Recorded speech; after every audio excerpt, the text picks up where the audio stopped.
ओल्या वरण्याची आमटी एकदा अशा पद्धतीनेही करून बघा, खूप छान लागते आणि एकदम गावरान चवीची अशी तयार होते।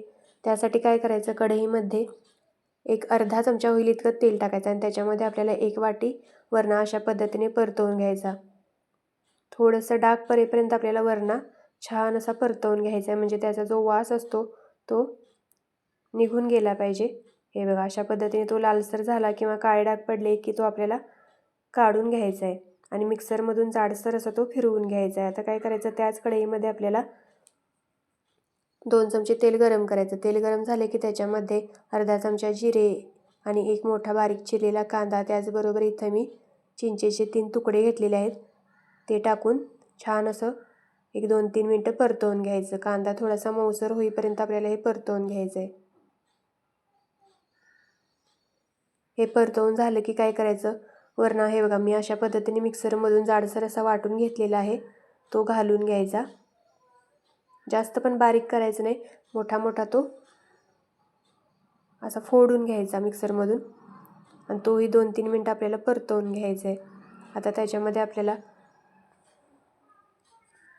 पाव चमचा हळद, त्याचबरोबर चवीनुसार आपल्याला याच्यामध्ये कांदा लसूण मसाला चटणी आणि मीठ घालून घ्यायचं आहे। आमटी थोडी तिखटच करायची म्हणजे खूप छान लागतं।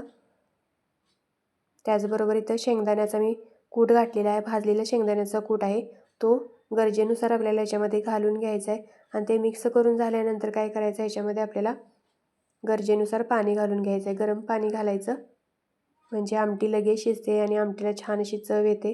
जास्त पण पातळी आमटी बनवायची नाही, थोडीशी अशी दुरदुरीत आपल्याला ही आमटी बनवून घ्यायची आणि झाकण लावून आपल्याला 15 मिनटं मस्त अशी शिजवून घ्यायची आहे।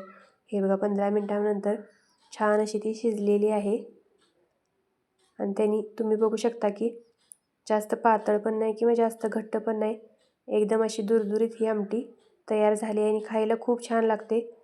शेवटी थोडीशी ह्याच्यावर कोथिंबीर टाकायची आणि गॅस बंद करायचा।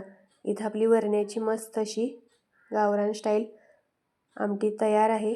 या पद्धतीने नक्की करून बघा आणि जर रेसिपी आवडली तर आपल्या चॅनलला लाईक, शेअर आणि सबस्क्राईब नक्की करा।